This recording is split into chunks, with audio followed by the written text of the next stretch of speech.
Hi, it's Margaret, and thank you for joining me here on the Gardening Me. Today, I am talking plant haul.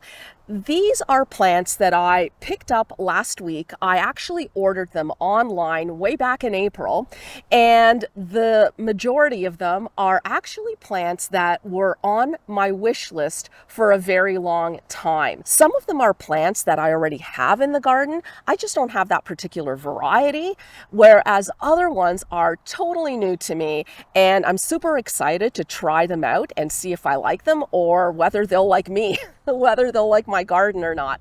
So why don't we get to it? And the very first one I'm going to be talking about is this one here. And this is a sanguisorba, also known as burnet.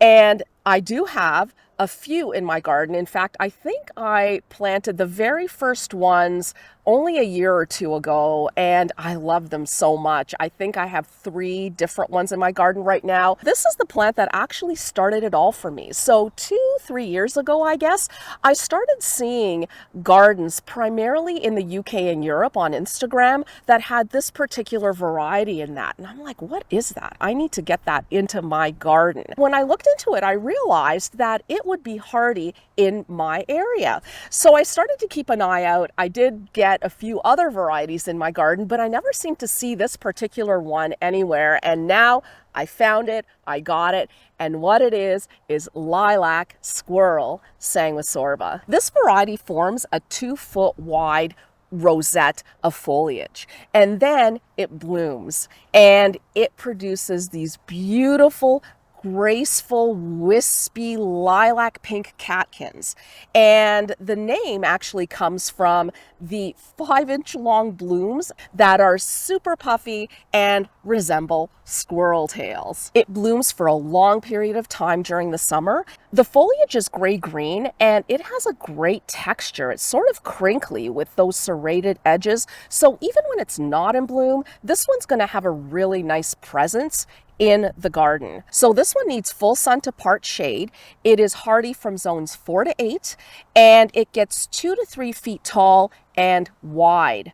And I sometimes see it described on websites as a rare species of sanguisorba. And you know how it is with us gardeners. You throw the word rare in there and we gotta have it.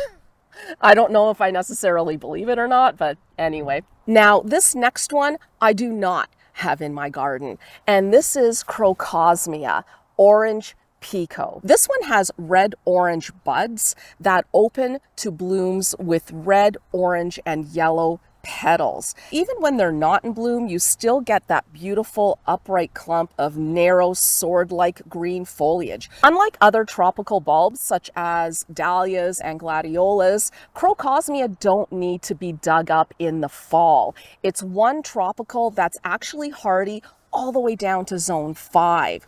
And I actually didn't even realize that until relatively recently. I think a year or two ago, I realized that these guys could stay in the ground. Now, these need full sun to part shade, and they're hardy from zones 5 to zones 9. They get 2.5 to 3 feet tall, and they spread to be a clump of about 12 to 18 inches. If you live in a colder zone, so 4 or lower, then you would just treat them basically as you do dahlias. So you would dig them up in the fall, store them over the winter, and then plant them out again in the spring. So the next one I'm going to talk about is this guy here, and this is a Stachy's, and it is called Summer Crush.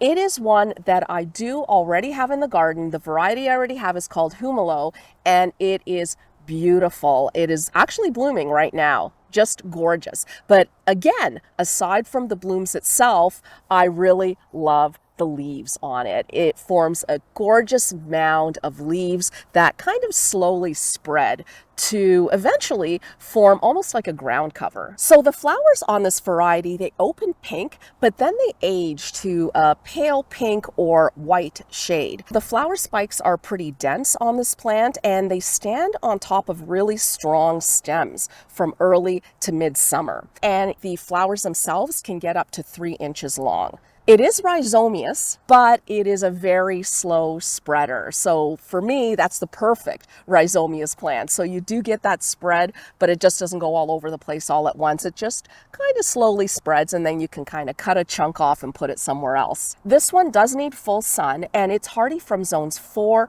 up to 8. It gets 2 to 2.5 feet tall, and it gets 1.5 to 2 feet wide. So now to this one, which I have in my garden, but not by me. This is Solidago, which is goldenrod. And this variety is one that I saw all over Pennsylvania when I was there last year. I went to the Garden Bloggers Fling there, and it was absolutely gorgeous. It really packed a punch in the fall border. Now, I had heard about fireworks for a very long time, and I had seen beautiful photos of it, but until I saw it in person, I mean, I was just blown away. Now, fireworks is a selection from the native goldenrod, and it was introduced back in 1993 from the North Carolina Botanical Garden. And subsequent to that, they did do trials in the Chicago Botanic Gardens. They have some amazing trial programs there. And they trialed it, and it ranked at the top of the list in terms of all the goldenrods that were trialed that year. The flowers on this one virtually explode all over the plant, just as other plants in the border are kind of starting to fizzle out. And the flowers form on these long 18-inch flower spikes, which makes it a really amazing end of season focal point. During the rest of the season, it's basically a deep green bushy plant, and you know what? That's just fine with me because it provides a beautiful background to other plants that are kind of the stars of the show over the summer. Now, this one does slowly expand via rhizomes as well, but again, it's a slow spreader, so it's not going to take over your garden in that respect. However, I have seen a few online sources say that it is a prolific self-seeder, which means that once the blooms are done, I'll probably be deadheading them. So I'll have to keep an eye out for that. This one needs full sun, but it does tolerate a bit of shade.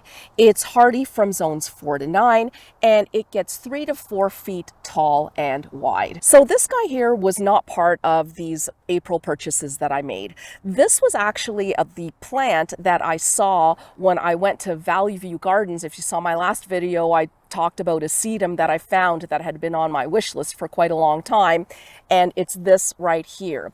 And this sedum is Sedum Sieboldii, I believe is the botanical name, and the variety is variegata for obvious reasons. Now, my original list was just for the plain variety of this sedum, not the variegated one, but I'm not overly upset about that. I was super excited when I found it. So the leaves are lightly scalloped, and they're sort of bluish green with those creamy centers, and they develop on these gorgeous arching stems. They're edged with a bright pink, and this gets more pronounced in the heat of summer. This plant forms a low, rounded mound and sends out horizontal branches from the center crown that I sometimes have seen described as fountain-like. In early fall, it produces bright pink star-shaped blooms. Now, the non-variegated version has a beautiful fall color with the leaves turning all sorts of shades of pinks and oranges and reds. I'm not exactly sure whether the variegated form will do that. I guess we'll have to wait and see, but you know, I have a feeling it'll probably have some kind of fall variation in color on those leaves. This one takes full sun to part shade, and it grows from zones 3 to 8, and it's 10 inches tall and gets to be about 18 inches wide. Okay, look at this. This is a Rogersaria, or Rogersia. Not really sure how to pronounce it, but either way, wow, right? This one is all about the leaves. They emerge from the ground in the spring, and they're a dark bronze, and then they do turn to green over the summer, but then in the fall they get again a beautiful reddish bronze cast. Now, the key to Rogersaria is the soil. It needs continuously moist soil, and it does fine in average garden soil just so long as it doesn't dry out. So I am definitely going to have to put this one in an area that gets, some good drip irrigation. Now, if you plant this one in an area that's continuously wet, such as beside a pond or something like that, apparently these leaves can get up to 12 inches across. Even though I'm growing this one mainly for the leaves, it does get flowers as well, and it shoots up these beautiful plumes of white flowers around midsummer. Now, I've seen this plant listed for anywhere from full sun to full shade, although apparently it does need at least some sun, like around 4 hours of sun, if you want that optimal flowering. But I'm not too worried about that because, like I said, I'm growing it mainly for the leaves. I will probably be putting it in a shadier spot, and also because it does require that moisture, that continuous moisture, I'm thinking that the more sun it gets, probably the more moisture it needs. So that's something else to consider when you're kind of trying to figure out where to put this guy. This one grows from zones 5 to 8, and it gets about 2 to 2.5 feet tall to 2 to 3 feet wide. And last but not least is this little guy. And don't let the teeny tiny plant fool you. This is quite an exciting plant for me. And the reason is that it's an alstroemeria. I think that's how you pronounce it. And it is a plant that is typically not hardy in our area. Usually alstroemerias are hardy from zone 7 and up. We're in zone 5, nowhere near zone 7, not even on the borderline of zone 7. So when I found out that there were a couple of varieties of alstroemeria that actually did overwinter in zones 5, I jumped on it. And this is one of those varieties. This variety is called Marguerite. And no, I'm not growing it just because of the name, although that's as good a reason to grow it as any other one. But this happened to be the variety that I could get my hands on. This is one of those flowers that actually was first on my radar many, many years ago when I received a bouquet of flowers, and it had some in the bouquet. And I, put it in a vase with water, and all of the other flowers, one by one, started kind of wilting, and I would kind of take them out. And this was the last guy standing. Now, I'm not a great cut flower caretaker, I guess. I will plop them in the vase. I may change the water every few days if I remember, but otherwise they're pretty much on their own, and when they die, they die. So I was absolutely amazed by how long this lasted. So I looked them up, and I pretty much realized that I couldn't grow them in my area. And I pretty much gave up on that because I didn't really want to grow them as an annual. And and that was it, until I realized that there were a couple of varieties that were hardy. And so I had been keeping an eye out for those, and here we are. Now, the flowers on this one are yellow with an orange center blotch and some beautiful burgundy streaks on it. And these are attractive to bees, butterflies, hummingbirds, and apparently they also have a very sweet fragrance. So I'm really looking forward to that. And it blooms for a really long time, from summer straight through into fall. Now, as I said, they are hardy down to zone 5 up to zone 9. And what I think I will be doing, though, is for the first winter, probably I'll give them just that little bit of extra protection with some straw, just to make sure they come through. After that, though, I'm thinking once they're really well established, they should do just fine. These need full sun to part shade, and they grow 12 to 20 inches tall, and the clump gets about 2 feet wide. Fingers crossed on that. So those are all the perennials I purchased, but I also wanted to show you a few annuals that I got this past week, because now everybody's having sales. And I went to a nursery and they had some gorgeous coleus.